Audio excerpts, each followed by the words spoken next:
आप देख रहे हैं श्री हरि कृपा आश्रम चैनल। संस्थापक स्वामी श्री हरि चैतन्य पुरी जी महाराज।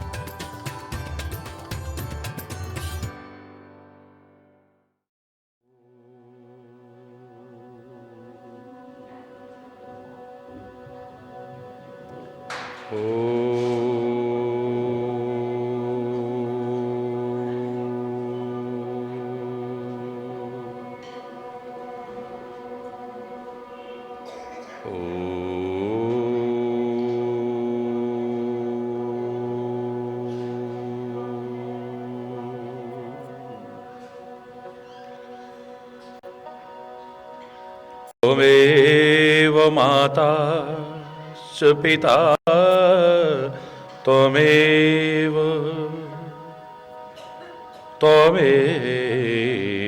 बन्धु च सखा त्वमेव विद्या द्रविणं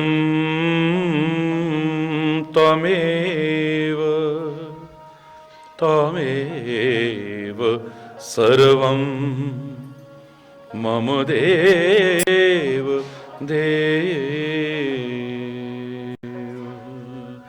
त्वमेव सर्वं मम देव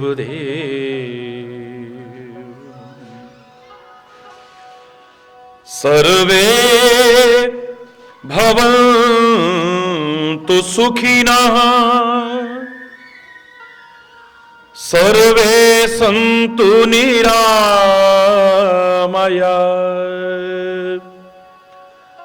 सर्वे भद्राणि पश्यन्तु मा कश्चित् दुःखभाग् भवेत् मा कश्चित् दुःखभाग् भवेत्। ॐ शान्ति शान्ति शान्ति।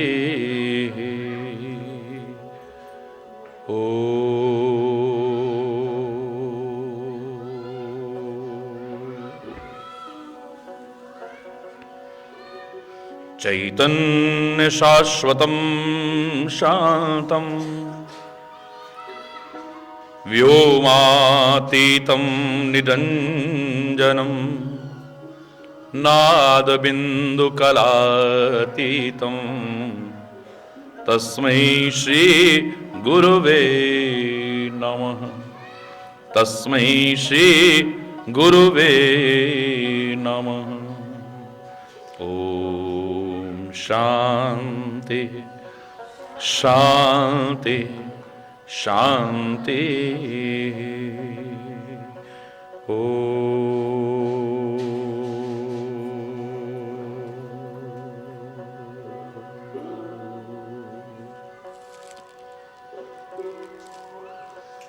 इतनी शक्ति हमें दे न दाता, मन का विश्वास कमजोर होना। इतनी शक्ति हमें दे न दाता, मन का विश्वास कमजोर होना। हम चले नेक रास्ते पे हमसे भूल कर भी कोई भूल होना। इतनी शक्ति हमें दे न दाता, मन का विश्वास कमजोर होना। हम चले नेक रास्ते पे हमसे भूल कर भी कोई भूल होना। इतनी शक्ति हमें देना दाता, मन का विश्वास कमजोर। हम न सोचें कि हमको मिला क्या, हम ये सोचें किया क्या है अर्पण, हम न सोचें कि हमको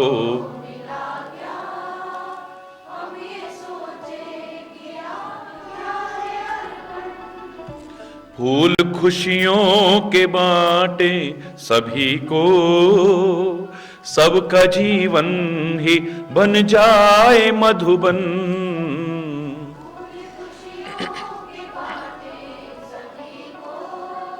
सबका जीवन ही बन जाए मधुबन, अपनी करुणा का जल तू बहा दे, कर दे पावन हर एक मन का कोना। हम चले नेक रस्ते पे हमसे भूल कर भी कोई भूल हो ना, इतनी शक्ति हमें देना दाता, मन का विश्वास कमजोर होना। हम चले नेक रस्ते पे हमसे भूल कर भी कोई भूल होना, इतनी शक्ति हमें देना दाता, मन का विश्वास कमजोर होना। हर तरफ जुल्म है बेबसी है, सहमा सहमा सा हर आदमी है, हर तरफ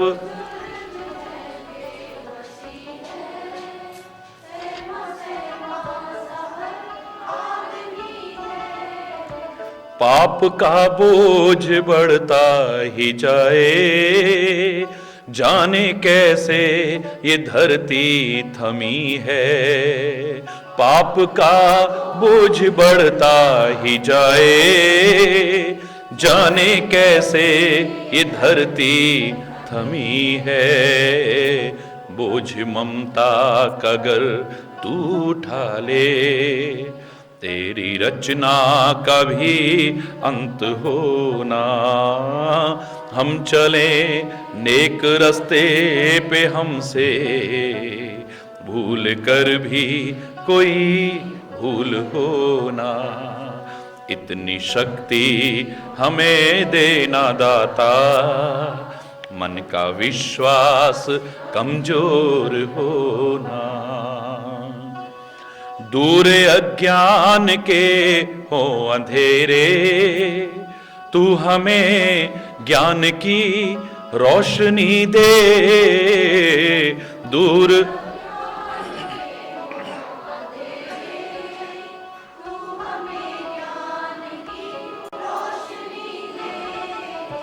हर बुराई से बच के रहें हम, जितनी भी दे भली जिंदगी दे।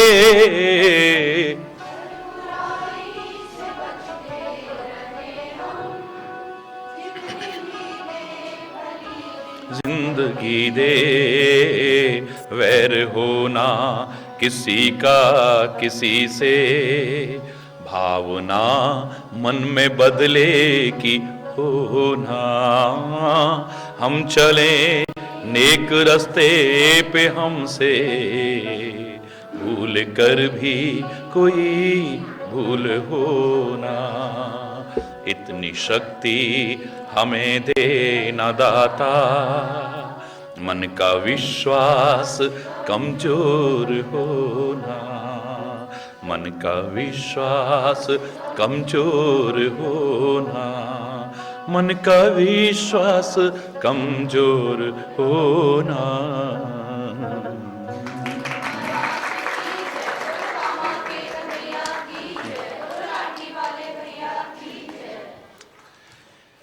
हरि बोल, जोर से।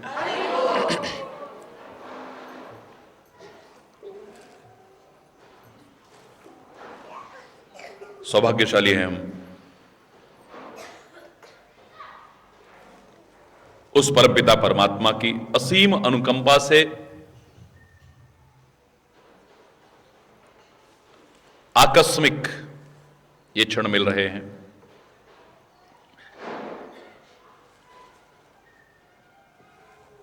आज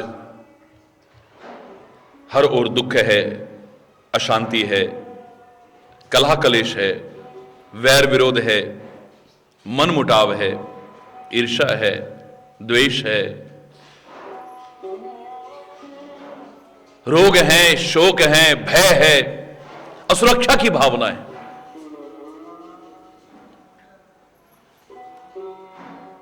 प्रयास भी करते हैं इनको दूर करने के,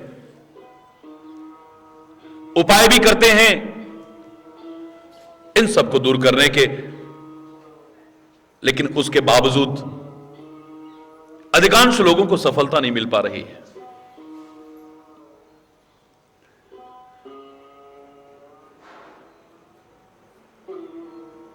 कोई कहेगा बहुत दवाइयां की लेकिन हमारा रोग दूर नहीं हुआ, पता नहीं क्या क्या उपाय नहीं किए लेकिन घर की अशांति दूर नहीं हुई। इतनी कोशिशें की लेकिन हमारे काम नहीं बने। हरि बोलना, जोर से बोलना।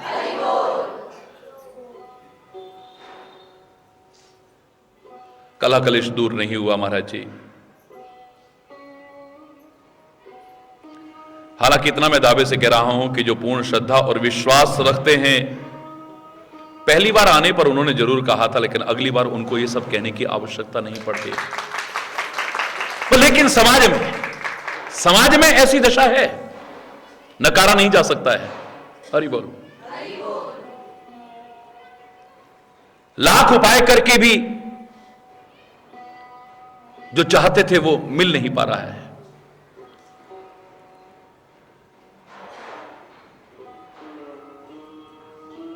और उस चक्कर में कई बार आज के वैज्ञानिक युग की दुहाई देने वाले भी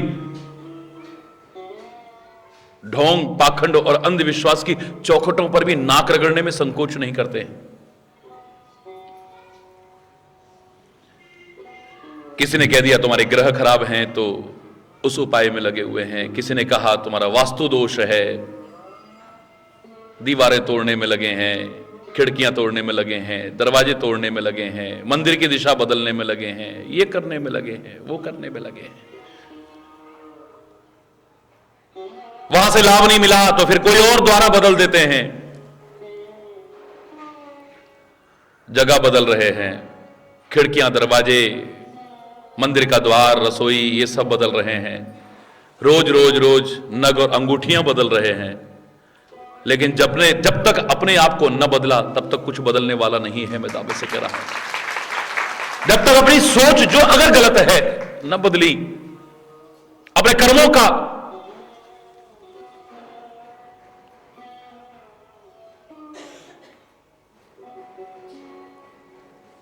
प्रवाह न बदला, अपने चिंतन का प्रवाह न बदला, अगर गलत है तो सब कुछ बदलने के बाद भी कुछ बदलने वाला नहीं है।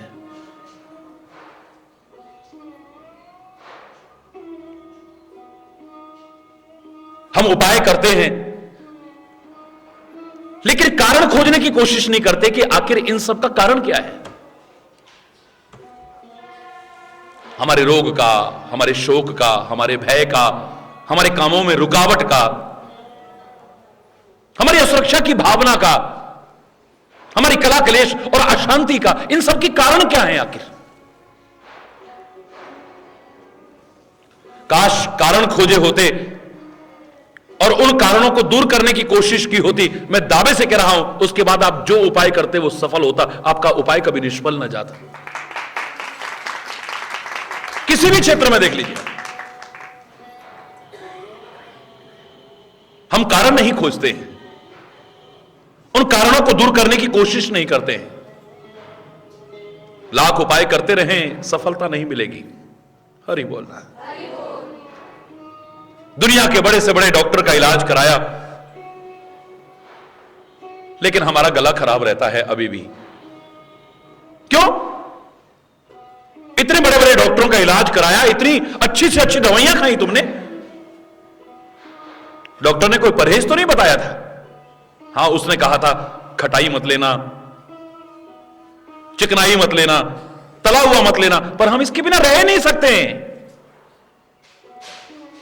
एलर्जी इस चीज से है, इससे बचने की कोशिश करना, पर क्या करें, हमारा काम ही ऐसा है कि हम उससे दूर रह ही नहीं सकते हैं। जो कारण बताया है उसे दूर करो, अगर दूर ना करा सारा जीवन भी उपचार करते रहे, कोई लाभ मिलने वाला नहीं है। अभी तक कैंसर जैसे महादानव का पूरी तरह से उपचार क्यों संभव नहीं हो पा रहा है? क्यों? क्योंकि कारण नहीं मालूम है। तंबाकू से बढ़ सकता है, नशेबाजी से बढ़ सकता है, इनसे ज्यादा संभावनाएं रहती हैं, इस प्रकार की दिनचर्या से ज्यादा संभावनाएं रहती हैं, लेकिन हमने तो उनको भी होते देखा है जो तंबाकू को छूते भी नहीं। अरे बोलना,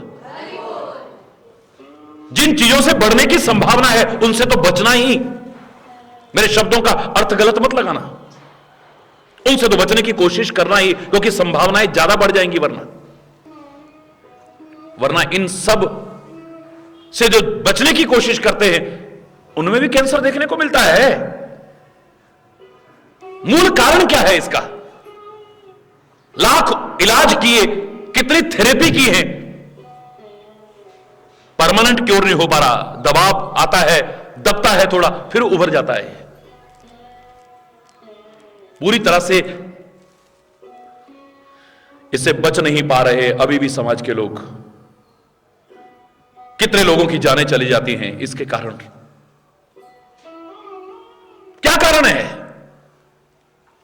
कारण मालूम नहीं है, उपाय कितने भी करो ये दूर होने वाला नहीं है। अगर कारण मालूम हो जाए और उस कारण को दूर कर दिया जाए तो बहुत जल्दी इस पर अंकुश लगाया जा सकेगा। अरे बोलना,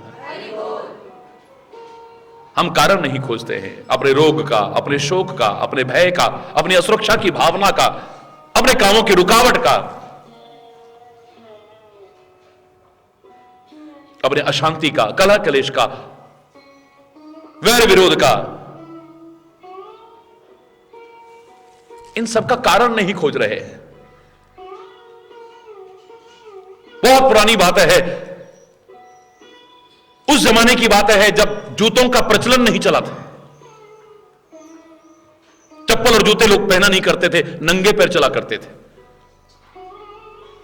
चक्रवर्ती सम्राट, सारी दुनिया पर एक छत्र राज्य करने वाला वो राजा एक बार शिकार खेलने गया। कभी जमीन पर ऐसे पैर नहीं रखे थे, आज पहली बार। घोड़ा किसी वजह से थोड़ा उखड़ गया और उसको गिरना पड़ा। नीचे रखा पैर में कांटा चुभ गया है। हरि बोल।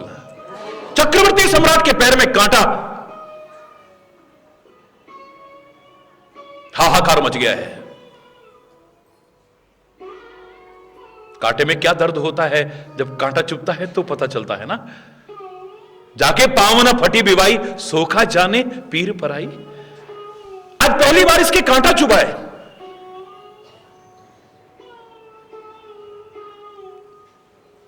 जैसे तैसे फिर घोड़े पर बैठा, वापिस अपने राज्य में पहुंचा और तुरंत मीटिंग बुलाई गई। सारे विद्वान मंत्रियों को वहां बुलाया गया और आदेश दे दिया कि हे मंत्रियों, सारी पृथ्वी पर जितने भी कांटे हैं उन सबको उखाड़ करके समुद्र के अंदर फेंक दिया जाए, पूरी पृथ्वी पर। और यदि ऐसा ना कर सको तो सारी पृथ्वी पर पशुओं का चमड़ा बिछा देना। आज के बाद अगर मुझे कांटा चुभा तो तुम्हारी सबकी गर्दन कलम कर दूंगा। हरि बोलना। मंत्री परेशान। सारी पृथ्वी पर से कांटे उखाड़ करके सागर में फेंकना कोई मजाक नहीं है, ये कोई सरल प्रयास नहीं है और संभव प्रयास भी नहीं है। कुछ भी संसार में असंभव नहीं, लेकिन यह इतना संभव भी नहीं है। अगर कहीं जड़ रह गई उस कांटे के पौधे की और फिर कहीं अंकुरित हो गया, दैव योग से खुदा ना खास्ता इस राजा का पैर वहीं पड़ा और इसके पैर में कांटा चुभ गया, तो हम सबकी गर्दन कलम कर देगा। मंत्री शब्द का तात्पर्य होता है जो मंत्रणा करे, यानी सलाह दे। ऐसे राज्य के ये सौभाग्य हो सकते हैं कि उसे मंत्री यानी मंत्रणा देने वाला, सलाह देने वाला भी कोई साधारण मंत्री नहीं, सुमंत्र यानी बहुत अच्छा मंत्र देने वाला, बहुत अच्छी सलाह देने वाला मिला है। लेकिन मंत्री उसी को कहते हैं जो एकदम से आदेश दिए हुए का अक्षरता यूं ही पालन न कर दे, सलाह मशवरा करे, उचित अनुचित का बोध कराने की कोशिश करे, चापलूसी का प्रदर्शन न करे अपने राजा के सामने किसी भी कारण से, चाहे भय चाहे लालच, किसी कारण से भी, वरना राज्य का कब नाश हो जाएगा पता भी नहीं चलेगा।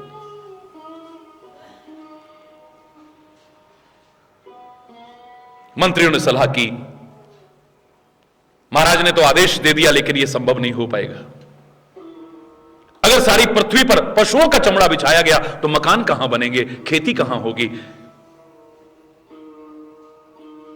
दुनिया भर के और कार्य कहां होंगे, तालाब कहां बनेंगे, बगीचे कहां बनेंगे, ये तो सारा, और सारी पृथ्वी के कांटे उखाड़ करके सागर में फेंकना, अगर ये संभव हो भी गया तो फिर भी कहीं ना कहीं कोई अंकुर फिर पैदा हुआ, फिर कांटा बन गया तो नहीं। दोनों बड़े दुष्कर कार्य हैं और फिर भी सफलता मिलेगी या नहीं मिलेगी कोई गारंटी नहीं। सलाह मशवरा करके सारे मंत्री निश्चित अवधि के बाद में राज दरबार में पहुंचे। आज बहुत भीड़ है। राजा ने कहा कि कहो मंत्रियों, जो मैंने कहा था वो तुमने किया? महाराज आपके पैर में अब कांटा नहीं चुभेगा, अगर कभी भी आपके पैर में कांटा चुभा हमारी गर्दन को कलम कर दीजिएगा। लेकिन एक छोटा सा कार्य हम करेंगे, उसमें हमसे कुछ अपराध हो जाए तो हम पहले क्षमा याचना करते हैं, आप हमें अभयदान दीजिए।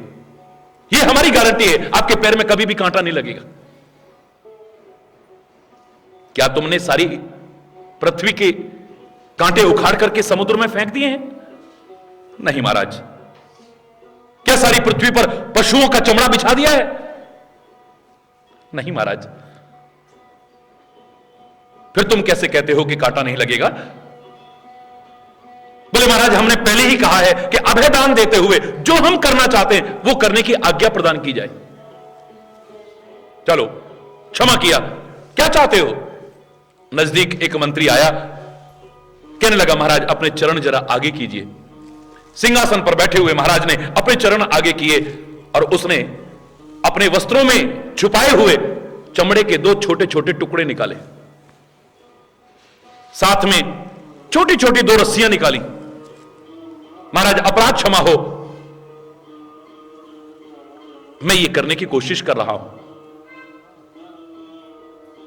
राजा के पैरों में वो चमड़े के 2 टुकड़े लपेटे गए, ऊपर से रस्सी से उसको हल्का सा बांध दिया गया। बोले महाराज आप अपने राज्य में तो क्या सारी पृथ्वी पर कहीं भी घुमाए, अगर आपके पैर में कांटा चुभ गया तो हमारी सर को कलम कर दीजिएगा, आप मार दीजिएगा हमें। क्या कांटा नहीं लगेगा? बिल्कुल कांटा नहीं लगेगा। चलो मेरे साथ। जनता पीछे पीछे चल रही है, राजा आगे आगे चल रहा है मंत्रियों के साथ में। सचमुच उसके पैर में कांटा नहीं लग रहा है। अब जहां पर कांटे थे उनको देख करके राजा थोड़ा डरने लगा। महाराज से मंत्री कहते हैं महाराज इन पर चरण रखिए आप, अगर आपके चरण में यह कांटा लग गया तो आप हमारी गर्दन यहीं कलम कर दीजिएगा। डरते डरते जैसे तैसे उसने पैर अपना रखा, पर आश्चर्य, कांटे के ऊपर पैर रख रहा है और कांटा पैर में नहीं चुभ रहा है। थोड़ा साहस बढ़ा, अब तो कांटों के ऊपर ही चलने लगा है। आश्चर्य की सीमा नहीं रही, ये क्या चमत्कार हुआ, कांटों पर चल रहा हूं और कांटा मेरे पैर में नहीं चुभ रहा है। मंत्री कहते हैं महाराज कांटे और आपके चरण के बीच में कोई कवच नहीं था, कांटा इसलिए तो लग रहा था। हमने कारण को खोजा है और वो कारण दूर होते ही अब आप चाहे इतने मुश्किल कार्य करें ना करें, इतने पशुओं का वध करें ना करें, सारी पृथ्वी पर पशुओं का चमड़ा बिछाएं न बिछाएं, सारी पृथ्वी के कांटों को उखाड़ करके सागर में फेंके न फेंके, पर आपके पैर में कांटा नहीं चुभ सकता है कभी। कारण खोजा है, उस कारण को दूर किया है। ये जूते चप्पल तो बहुत बाद में चले हैं। बचाव हो गया। हरि बोलना। तुम भी जो कांटे चुभते हैं ना, वेदना करते हैं तुम्हें जो विभिन्न प्रकार के, उनसे बचना चाहते हो, दुखों, क्लेशों, विपदाओं, रोग, शोक इत्यादि से बचना चाहते हो तुम, उसके कारण खोजो ना। घर में जो कलह, कलेश, अशांति होती है, उससे बचना चाहते हो तुम, क्यों हो रहा है, इसके कारण खोजो ना। चैलेंज करके कह रहा हूं मैं, अगर तुमने वो कारण खोज लिए और कारण दूर कर दिए, लाख उपाय करके भी जो तुम सफलता हासिल नहीं कर पा रहे थे, अब कई बार तो उपाय की आवश्यकता भी नहीं पड़ेगी, और उपाय किए भी तो निष्फल नहीं जाएंगे, सफल हो जाएंगे तुम्हारे प्रयास।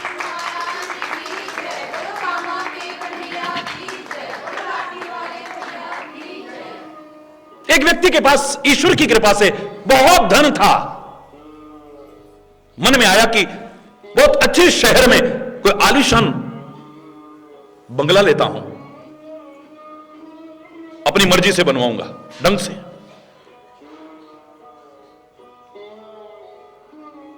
अच्छे रिहायशी इलाके में बहुत महंगा एक प्लॉट खरीदा। ध्यान से सुनना।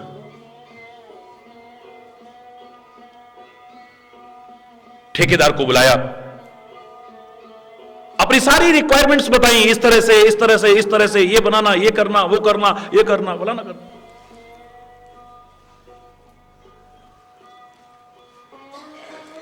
लाखों में नहीं, करोड़ों में लागत लगी, समय भी लगा, वो आलीशान महल नुमा बंगला तैयार हुआ।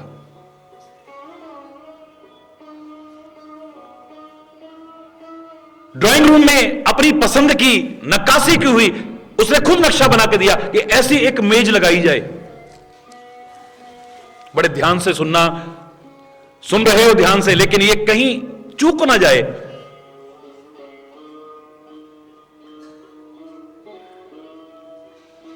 जिसकी लागत ही 30 लाख रुपए आई, ऐसी एक मेज बनवाई उसने। हरि बोलना, जोर से बोलना। 30 लाख रुपए की एक कीमती मेज ड्राइंग रूम के लिए बनाई, नक्काशी है और उसमें बहुत कीमती चीजें लगा रखी। बंगला तैयार हो चुका है। ठेकेदार पहुंचा, ला करके चाबियां पकड़ाई। सर, आपका बंगला तैयार है, अब आप चल सकते हैं, एक बार देख तो लीजिए। आप मुहूर्त तो अगले महीने में करेंगे, लेकिन चलो देख लेते हैं। पति और पत्नी दोनों गाड़ी में बैठे और चल दिए। पहुंचे जहां पर वो बंगला बना था। पहुंचते पहुंचते रात हो चुकी है। देखते देखते देखते देखते जैसे तैसे पहुंचे कि ये हमारा होगा। नंबर देखा, मकान पर बाहर लिखा हुआ नाम देखा। पहुंच तो चुके हैं, लेकिन अंदर पहली बार आए हैं। अभी उनके कर्मचारी कितनी बार आकर के देख गए और उनको बता दिया करते थे, खुद पहली बार आए हैं आज। ऐसा करो, पत्नी से बोले कि तुम गाड़ी में बैठो, मैं जरा अभी अंदर देख के आता हूं पहले। हरि बोलना। अचानक पहुंचे थे, इसलिए आज वहां पर कोई है भी नहीं। यहां तक कि वो ठेकेदार जिसने बनाया था, कॉन्ट्रैक्टर जो वो भी नहीं था। सीधे अंदर पहुंचे हैं, ताला खोला है। ड्राइंग रूम से प्रवेश करने ही लगे थे, उसी मेज से ठोकर लगी और उनके मुंह से जोर से चीख निकली, हे राम। पत्नी ने गाड़ी में सुनी है आवाज। हाय, क्या हुआ, क्या हुआ? दरवाजा खोला, भागी, अंदर पहुंची। जैसे अंदर पहुंची, ठोकर उसे भी लगी और वो भी गिर पड़ी चीखती हुई। चोट लग गई है दोनों को। अब वो कहती है कि मैंने पहले कहा था, इतनी दूर काहे को बनवा रहे हो, ये है वो है, मुझे इस बंगले में नहीं आना है, इसे बेचना है तो बेच लो, किसी को देना है तो, बहुत दे रखा है हमको भगवान ने, हम और बना लेंगे। मेरा मन ही नहीं था यहां आने को। देखा, जिस घर में अभी घुसते ही हमें ठोकरें लगने लगी, बाद में पता नहीं क्या क्या होने वाला है। अभी घर में हम घुसे हैं पहली बार तो चोट लग गई है, ठोकरें लग रही हैं, पता नहीं बाद में क्या क्या होगा। मैं इस घर में आने वाली नहीं हूं, इस घर को छोड़ दो। बहुत दिया है भगवान ने हमको। वो कहता है भगवान करोड़ों रुपए लगे हैं, इतने शौक से बनवाया है, मकान छोड़ने की क्या आवश्यकता है? जिससे ठोकर लगी है उस मेज को निकाल के फेंक देंगे ना, बस। मुझे आप बताओ इन दोनों में से क्या काम करोगे? हैं? जिस मेज से ठोकर लगी है उसे फेंकोगे या मकान को ही छोड़ दोगे? बोलो। मेज को फेंकोगे। क्यों? 30 लाख रुपए की मेज फेंकने के लिए बनवाई है। आपको बुरा तो लगेगा, लेकिन मैं कहूंगा जरूर, कितना गलत उत्तर दिया है आपने। 30 लाख रुपए कीमत मैंने बताई आपको, फेंकने के लिए नहीं बनाई है वो। क्या? सही जगह पर रख देंगे फिर भी ठोकर लगेगी। आपने कारण नहीं खोजा। कारण क्या है कि वहां पर अंधेरा है। इनको पता नहीं था कि लाइट का स्विच कहां है, अभी प्रकाश नहीं किया है, इस कारण से ठोकर लगी। अगर प्रकाश हो जाए तो फिर ठोकर लगने का सवाल ही नहीं है। न मकान छोड़ने की आवश्यकता है, न मकान छोड़ने की आवश्यकता है, न 30 लाख रुपए की कीमती मेज बाहर फेंकने के लिए नहीं बनाई है, ना उसे छोड़ने की आवश्यकता है। आप कह रहे हैं कि यथास्थान रख देंगे, फिर भी अगर अंधेरा हुआ तो ठोकर, बोलो ना, कारण क्या है? ठोकर लगने का कारण अंधकार है। ऐसे ही अज्ञान रूपी अंधकार में जब तक हम जी रहे हैं, कदम कदम पर जीवन में ठोकरें ही लगती हैं। जब तक ज्ञान का प्रकाश हमारे जीवन में प्रवेश नहीं करेगा, ठोकरें ही ठोकरें खाते रहेंगे। आंखें जब तक हमारी बंद रहेंगी, ठोकरें खाते रहेंगे हम। तमसो मां ज्योतिर्गमय का संदेश अपना करके अंधकार से प्रकाश की ओर आगे नहीं बढ़ेंगे, ठोकरें खाते रहेंगे हम, कदम कदम पर खाते रहेंगे। हरि बोलना। कारण खोजो। कारण क्या है? कारण अगर खोज लिया, मैं दावे से कह रहा हूं, लाख प्रयास करके भी जो तुम सफलता हासिल नहीं कर पा रहे थे, सहज में कर लोगे फिर है? वरना लगे रहना जीवन भर। जो मैं नहीं चाहता हूं वो फिर भी जीवन में दुख, क्लेश, अशांति, कलह, वैर विरोध, वैमनस्यता, नहीं बच पाओगे इससे। किसी भी चीज का कारण खोजना और उस कारण को दूर करने की कोशिश करना। कई बार उपाय की आवश्यकता नहीं पड़ेगी और उपाय किया भी तो निष्फल नहीं जाएगा। पुराने जमाने में लोग गांव में आज की तरह सुख सुविधाओं परिपूर्ण जीवन नहीं जीते थे।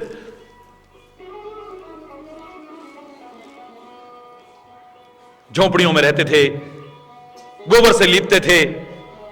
हरि बोलना। कोई ऐसे साज सज्जा के सामान नहीं हुआ करते थे, अच्छी अच्छी चारपाइयां, पलंग पुराने जमाने वाले हुआ करते थे, है? यहां तक कि घर में शौच इत्यादि की व्यवस्था भी नहीं होती थी, जंगल में जाते थे। हरि बोलना। एक 90 साल के बुजुर्ग, पुराने जमाने की कथा बता रहा हूं, पुराने जमाने की, बड़े नियमित, बड़े संयमित, जवानों से भी अच्छे, उनको कह सकते हैं कि भूतपूर्व युवा, आजकल के युवा वृद्धों की तरह नहीं। हरि बोलना।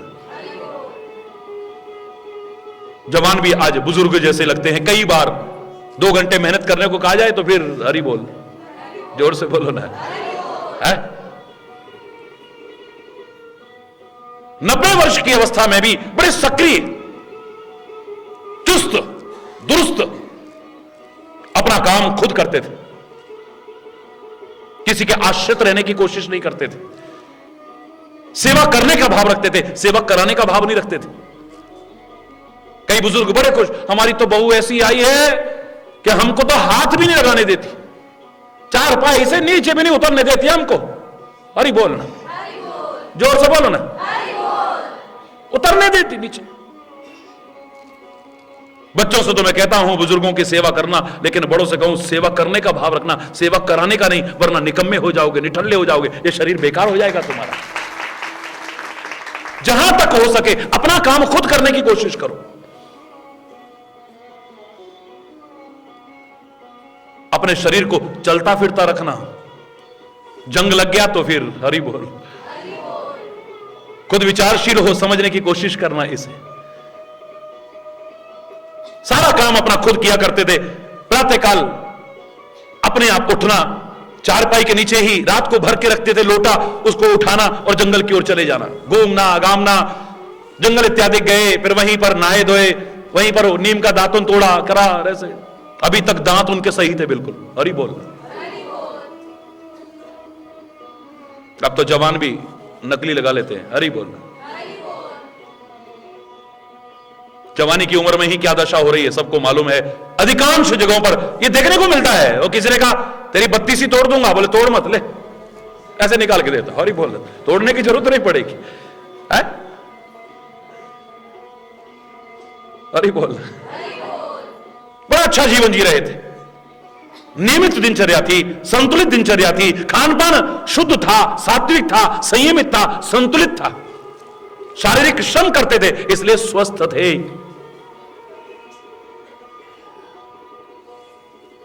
बिल्कुल सही चल रहा था। दिवाली के दिन आए।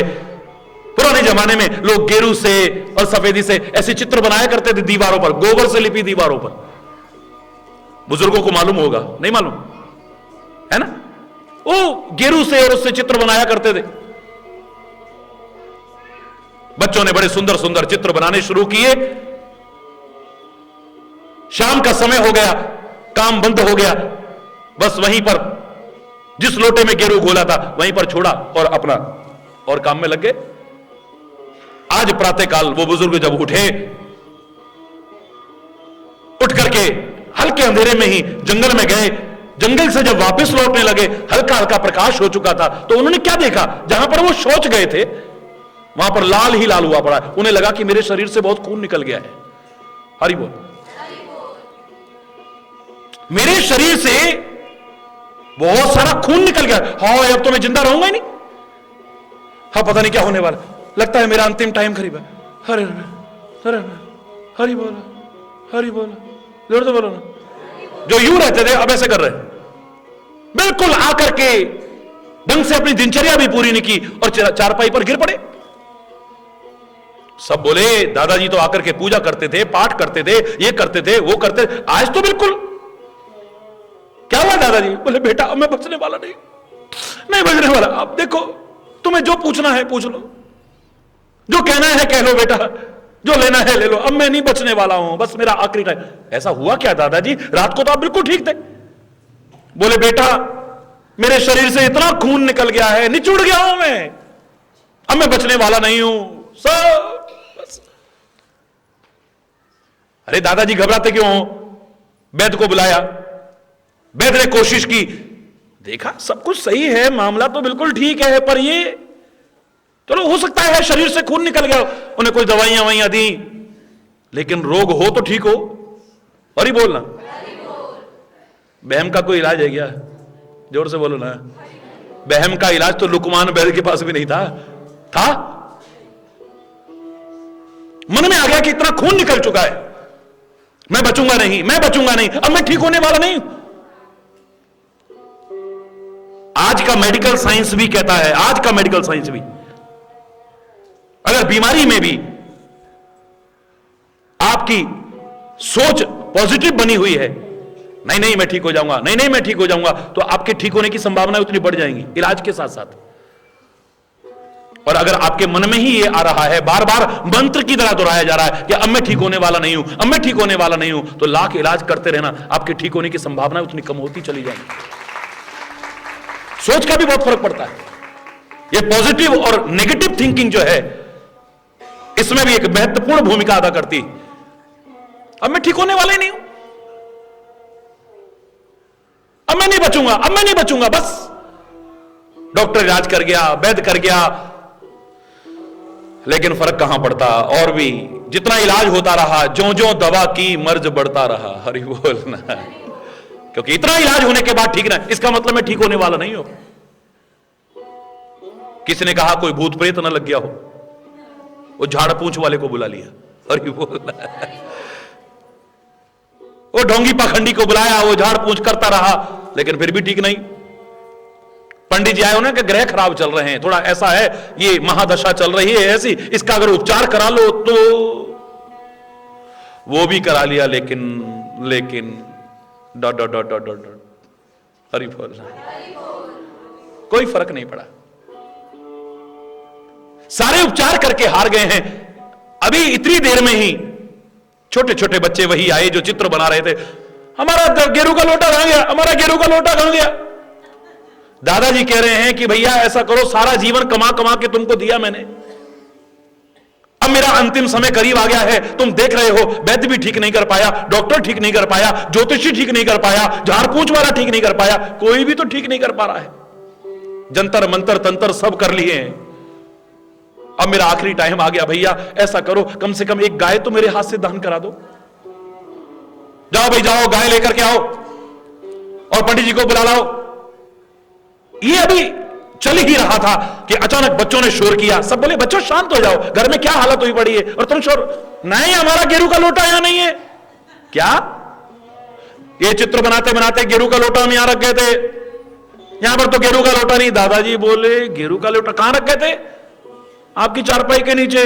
चारपाई के नीचे देखा, गेरू का लोटा तो है नहीं, पानी का लोटा जो रोज ले जाते थे वहीं का वहीं पड़ा है। बोले गाय वापिस कर आओ, पंडित जी को बुलाने के। मैं ठीक हो गया, मैं ठीक हो गया, मुझे अब कुछ होने वाला नहीं, जरूर गेरू गिरा होगा, मेरे शरीर से खून निकला ही नहीं है।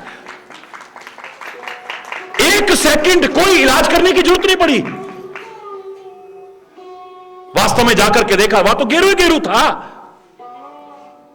जो बहम आ चुका था वो बहम दूर क्या हुआ, कोई इलाज की आवश्यकता नहीं, बिना इलाज के ही ठीक हो गए। अरे बोलना। फिर वही चुस्त दुरुस्त होकर के उठे, हाँ भाई क्या हुआ था? अरे बिल्कुल ठीक हूं, आप कुछ नहीं, अच्छा जाओ मैं पूजा पाठ कर लूं, जब तक बढ़िया बढ़िया बनाओ, जाओ चलो। अरे बोल। और गाय, पंडित जी बुरा मत मानना, आप आ गए हो, कोई बात नहीं, बैठो भोजन करके जाओ, चाय वाय पी के जाओ, जब मैं मरने लगूंगा फिर दोबारा गाय दान कर दूंगा। अरे बोलना, जोर से बोलो ना। क्यों? कारण पता लग गया है, उपाय की आवश्यकता ही नहीं पड़ी।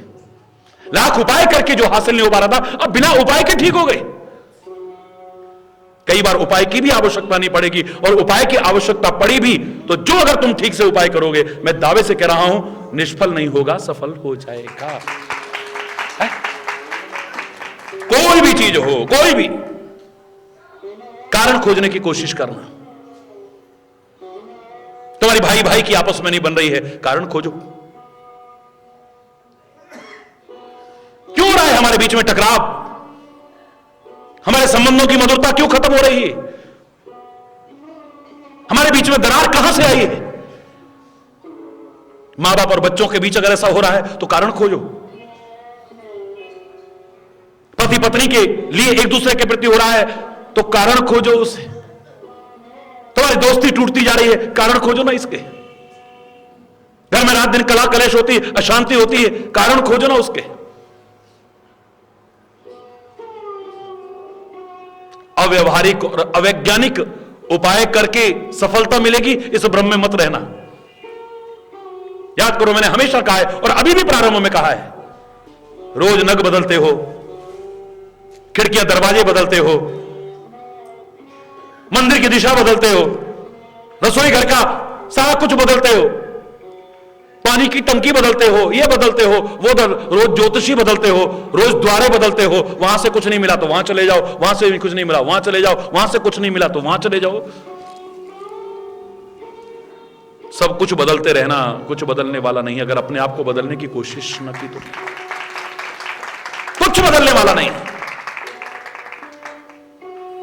दुनिया को मिल रहा है, तुम्हें क्यों नहीं मिला? हम तो वैष्णो देवी भी गए थे, हम तो अजमेर शरीफ भी गए थे, हम तो बद्रीनाथ, केदारनाथ, यमुनोत्री, गंगोत्री भी गए थे, हम तो मथुरा वृंदावन भी गए थे, काशी इलाहाबाद भी गए थे, वहां भी गए थे, अमृतसर भी गए थे, मक्का मदीना भी हज करा है, लेकिन हमारे तो दुख दूर नहीं हुए। यहां तक कि हमने सुना था काम बन आए थे काम बन जाते हैं, काम बन में जाने से सब काम बन जाते हैं, दुनिया के देखे भी बनते, पर हमारे तो वहां भी नहीं बने। कारण खोजना कि क्यों नहीं बने, उनको दूर करने की कोशिश करो।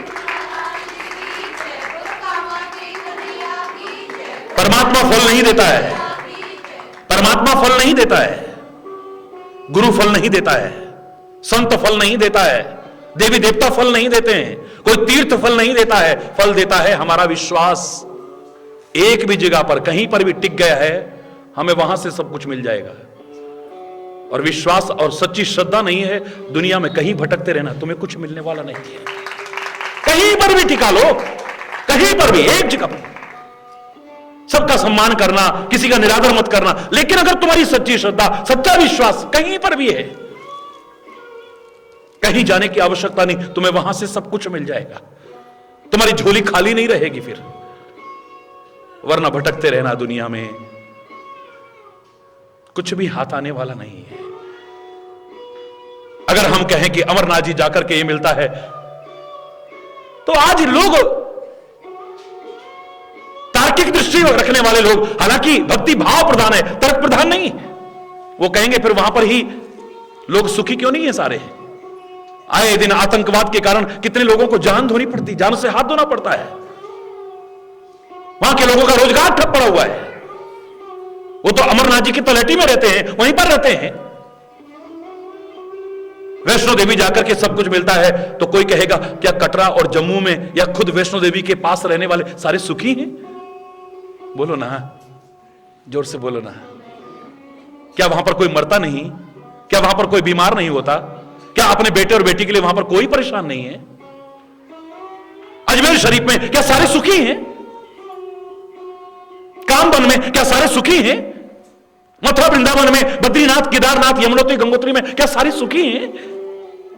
क्या वहां पर कोई दुख नहीं आता है, कोई क्लेश नहीं होता है, कोई वैर विरोध नहीं है, आपस में मनमुटाव नहीं होता है, घरों में कले कलेश नहीं है, अशांति नहीं है, कोई रोग शोक उनको नहीं व्यापता है?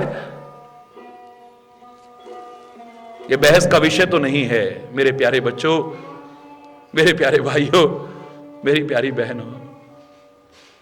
जहां जहां तुम कहते हो कि वहां पर कामनाएं पूरी होती हैं, घूम करके देखना एक बार कि क्या सारे सुखी हैं वहां पे? हरि बोलना। क्या सबकी कामनाएं पूरी हो चुकी हैं वहां पे? क्या किसी के मन में कोई कामना शेष नहीं है वहां पे? उत्तर ना में मिलेगा, चैलेंज करके कह रहा हूं। फिर भी श्रद्धा घटाना मत, कारण खोजो, और कारण वही नजर आएगा, क्योंकि हमारे विश्वास में कमी है, हमारी श्रद्धा में कमी है, हमारी आस्था में कमी है, हमारे प्यार में कमी है। वहां कमी नहीं है। अगर उस कमी को दूर कर दें तो जहां भी हमारा विश्वास है, हमें वहां से सब कुछ मिल सकता है। हमें बार बार द्वारे बदलने नहीं पड़ेंगे, बार बार जगह जगह भटक करके हर चौखट पर अपनी नाक नहीं रगड़नी पड़ेगी। एक ही काफी है बस, हरि बोलना। एक ही साधे सब सधे, सब साधे सब जाए, हरि बोलना। कारण खोजो। पति और पत्नी का बहुत झगड़ा रहता था आपस में, बहुत कला कलेश रहती थी, यहां तक कि संबंध टूटने की कगार पर आ चुका है। लगता है कि अब नहीं निभ पाएगी इनकी, तलाक होकर के रहेगा। हरि बोल। कबीर के समय की बात है, कहने लगे कबीर दास के समझाने पर बहुतों के घर बस गए। हमें लगता तो नहीं कि अब हमारे संबंध निभेंगे, लेकिन चलो एक बार कबीर जैसे महापुरुष के पैरों में प्रणाम करके देखते हैं, क्या पता हमारा घर संवर जाए, टूटने से बच जाए, बिखरने से बच जाए। सोच करके पति पत्नी कबीर दास के कुटिया पर पहुंच गए। बरामदे में बैठा था कबीर दास झोंपड़ी के, जाकर के चरणों में प्रणाम किया। आओ बच्चों, आओ बच्चों, बैठो बच्चों। जेठ का महीना था, भर दोपहरी थी, इतनी गर्मी थी कि बर्दाश्त नहीं हो रही थी, लेकिन उसके बावजूद कबीरदास उस बरामदे से उठे और बाहर आंगन में आके बैठ गए, खुले में। आओ बच्चों, इधर आके बैठ जाओ। बच्चे कहने लगे इसका दिमाग खराब है, इतनी गर्मी में बताओ, यहां तो छाया भी नहीं, यहां बैठा लिया, पर क्या करें, कुछ लेना है तो सहन करना पड़ेगा, क्या पता इनके आशीर्वाद से कुछ हो जाए। बर्दाश्त कर रहे हैं। अचानक कबीरदास कहते हैं अपनी पत्नी से, एक दिया जलाओ और यहां ला करके रखो। बोले का दिमाग खराब, भर दोपहरी, जेठ का महीना, इतनी गर्मी, सूर्य तप रहा है, इतना प्रकाश है, और ये कह रहे हैं कि दिया जला करके रखो। और उसने भी एक क्षण नहीं लगाया, तुरंत दिया लिया, जलाया और ला करके कबीरदास के सामने रख दिया। थोड़ी देर बाद 3 गिलास में थोड़ा थोड़ा जो घर में दूध था वो लेकर के आई कबीरदास की पत्नी। अतिथि सत्कार, अतिथि देवो भव हमारे देश की संस्कृति का एक महत्वपूर्ण अंग है। कोई आवश्यक नहीं कि आप मालपुए और पकवान खिलाओ, मेवा मिष्ठान खिलाओ, लेकिन अतिथि अगर आया है, मैंने याद करो हमेशा कहा था, आ बैठ पानी, 3 चीज मोल नहीं लानी। आओ जी बैठो जी, पानी पिएंगे, कोई खर्चा नहीं हुआ आपका, चेहरे पर मुस्कुराहट लिए हुए, आंखों में प्यार का स्नेह का जल लिए हुए, बड़े आदर भाव से अगर इतना भी कर लोगे ना तो सामने वाला खुश होकर के जाएगा। और कितना भी मेवा मिष्ठान पकवान खिला लेना, कितनी खातिरदारी कर लेना, और जाते जाते अगर यहां पर 111 तुमने बना दिए, कोई भूखा नंगा होगा जो खुश होकर जाएगा, वरना कोई अतिथि खुश होकर के नहीं जाएगा। कम से कम जो प्यार की कदर को जानता है, प्यार के महत्व को जानता है, वो प्रसन्न होकर के जाने वाला नहीं।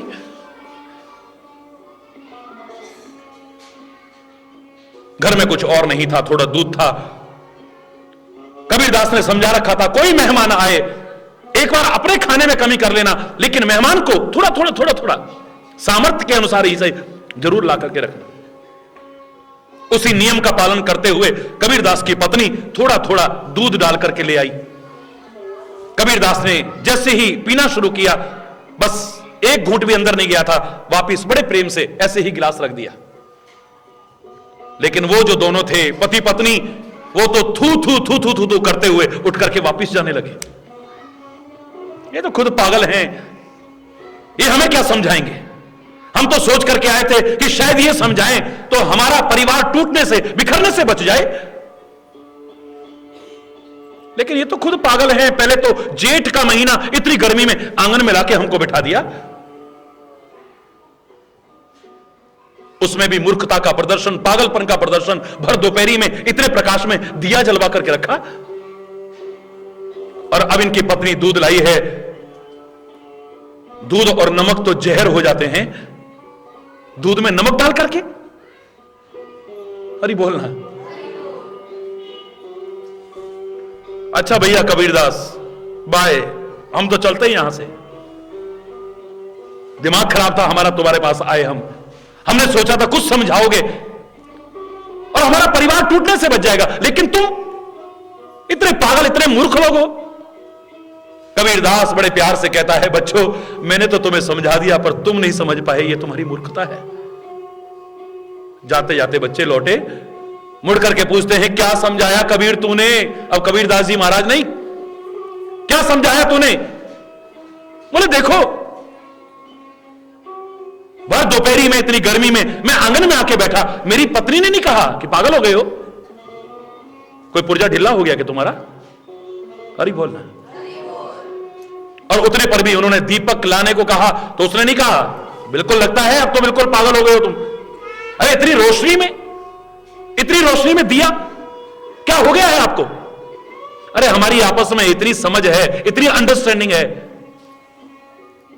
और वो दूध लेकर के आई है, सारा दिन मेहनत करती है बेचारी, जी तोड़ मेहनत करती है बेचारी। गलती तो किसी से भी हो सकती है।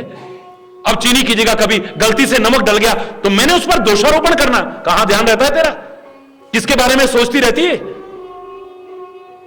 जरूर तेरा दिमाग कहीं और लगा हुआ था, तेरे को इतना पता ही नहीं चला कि चीनी डाल रही हूं नमक। मिथ्या दोषारोपण शुरू नहीं कर दिया है मैंने। मुझसे गलती होती है तो वो माफ कर देती है, उससे गलती होती है मैं माफ कर देता हूं। मैं उसकी भावनाओं की कदर करता हूं, वो मेरी भावनाओं की कदर करती है, इसलिए हमारा परिवार सुखी चलता रहता है। ये गृहस्थी गाड़ी के 2 पहियों की तरह है। गाड़ी के 2 पहिए, कोई छोटा बड़ा नहीं होता है। अगर एक पहिया बड़ा हो, एक छोटा हो तो धुरी कटनी शुरू हो जाती है। हरि बोलना। क्या होगा? वो पहिए कब निकल जाएंगे कोई पता नहीं चलेगा। गाड़ी कब जाम हो जाएगी कोई पता नहीं चलेगा। औरत को अगर पैर की जूती समझते हो, परिवार हमेशा, अरे बोलना, अगर समझते हो ऐसा तो एक दूसरे की भावनाओं की कदर नहीं करते हो, एक दूसरे से हो चुकी गलती को क्षमा करने की सामर्थ्य नहीं है तुम्हारे अंदर, तभी तुम्हारे परिवार टूटते हैं। अगर इसे दूर कर दो तो तुम्हारा प्यार, तुम्हारी एकता, तुम्हारा सद्भाव न बना रहे तब कहिएगा। और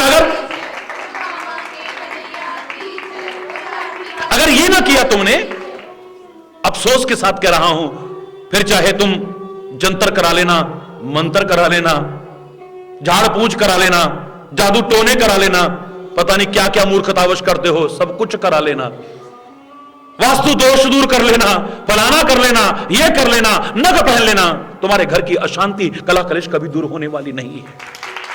लाख उपाय करके भी तुम दूर नहीं कर पाओगे, लेकिन इस कारण को दूर कर लिया तो अरे बोलना।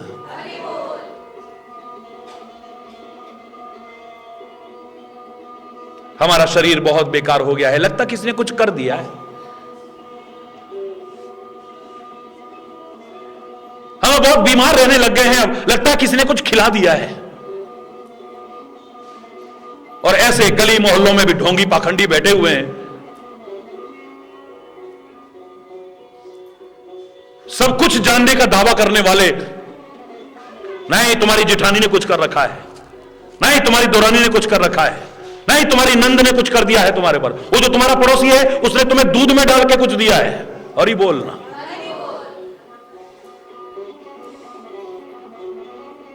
तुम्हारी सास ने कुछ कर दिया है, तुम्हारी बहू ने कुछ कर दिया है, और उन ढोंगियों पाखंडियों को मान्यता भी देते हो तुम। जरा किसी ने मुंडी हिला दी तो बस हरी बोल, जोर से बोलो ना। ये सब कुछ जानने वालों से मैंने एक दिन पूछा था, क्योंकि 250-300 मुंडियां बंद करा चुका हूं, जिनके यहां लाइनें लगती थी।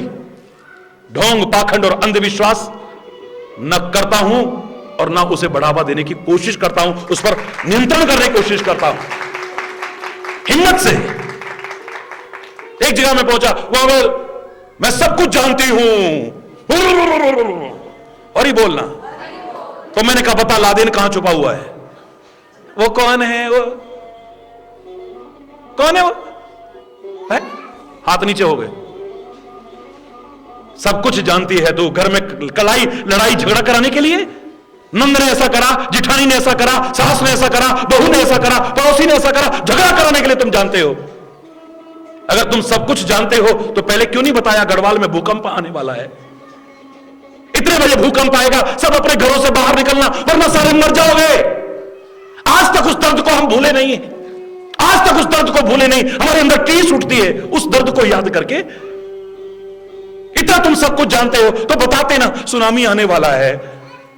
आज तो प्रचार साधन है, अखबारों में देते, टेलीविजन में देते, बच जाते लाखों लोग मरने से, ये तबाही होने से बच जाती, ना होती ऐसी तबाही। आज गुजरात में भूकंप आने वाला है, बता देते ना पहले। तुम सब कुछ जानते हो ना। इस ट्रेन में मत जाना, इसका एक्सीडेंट होने वाला है, बच जाते बहुत लोग। बस इतना ही जानते हैं। तेरी भैंस को कुछ खिला गया कोई, हरी बोलना, जोर से बोलो ना। और हमारी भी बुद्धियों पर पत्थर पड़े हुए हैं, पता नहीं। खुले शब्दों में चैलेंज करके कह रहा हूं मैं तो, सारा विश्व मुझे सुनता है। वो हरि चैतन्य दावे से बोल रहा है, ढकोसले की बात नहीं कर रहा है और चुप करके नहीं बोल रहा है। तुम्हारे अंदर भी ये विचार आना चाहिए ना, तुम्हारे अंदर तर्क करने की क्षमता विकसित होनी चाहिए ना। लाख ढोंग, पाखंड, अंधविश्वास की चौखटों पर नाक रगड़ लेना, ये सब कुछ जो तुम दूर करना चाहते हो कभी दूर नहीं हो पाएगा, दावे से कह रहा हूं। ये दुख, ये अभाव, ये क्लेश, ये अशांति, ये रोग, ये शोक, ये भय, ये आतंक खत्म होने वाला नहीं तब तक। जो ऐसा दावा करते हैं, पकड़ाओ ना तलवारें उनको, पकड़ाओ त्रिशूल उनको और कहो जाओ बॉर्डर पे। देवी माता ने तो कितने राक्षस मारे थे, 2-4 आतंकवादियों को खत्म करके आओ ना। गली में रौब पिलाने के लिए तुम हो खाली। हिम्मत नहीं है तुम्हारी, हिम्मत नहीं है। हार चुके हो हिम्मत को तुम। दावे भरते हो बड़े दमदार होने के, लेकिन कमजोर हो चुके हो। बात बड़ी अटपटी सी लगेगी लेकिन सही कह रहा हूं, हरि बोलना। तुमने तुमने मुझे लाठी वाला भैया कहा है ना, एक भाई होने के नाते मुझसे नहीं देखा जाता। तुम्हारे घर में कला कलेश, तुम्हारे घर में अशांति, तुम्हें रोग में, शोक में, भय में, आतंक में, दुखी, अतृप्त, परेशान, चिंतित मैं नहीं देख पाता हूं। इसलिए तुम्हें सच्ची राह ईश्वर की कृपा से बताने की कोशिश कर रहा हूं। चलो और सुखी हो, समृद्ध हो, खुशहाल हो।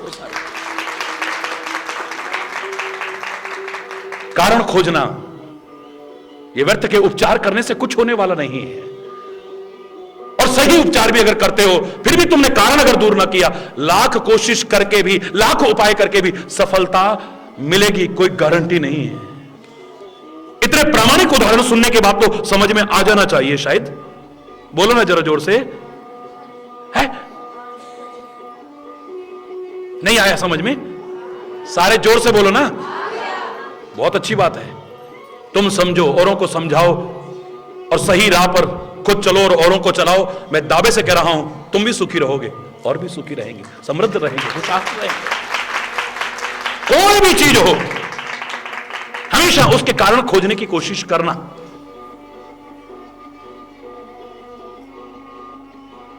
ये संसार का रण क्षेत्र, कारण खोजते ही विजयश्री दिलाने वाला हो जाएगा। संसार कारण क्षेत्र, कारण खोजते ही, कारण गहराई से सोचना जरा और ही बोल, क्योंकि रण क्षेत्र तो हर जगह पर है। फर्क इतना है कि अध्यात्म यह कहता है कि धर्म क्षेत्र कुरुक्षेत्र, अपने कर्तव्य क्षेत्र को भी धर्म क्षेत्र बनाने की कोशिश करना, इसे अधर्म क्षेत्र बनाने की कोशिश मत करना।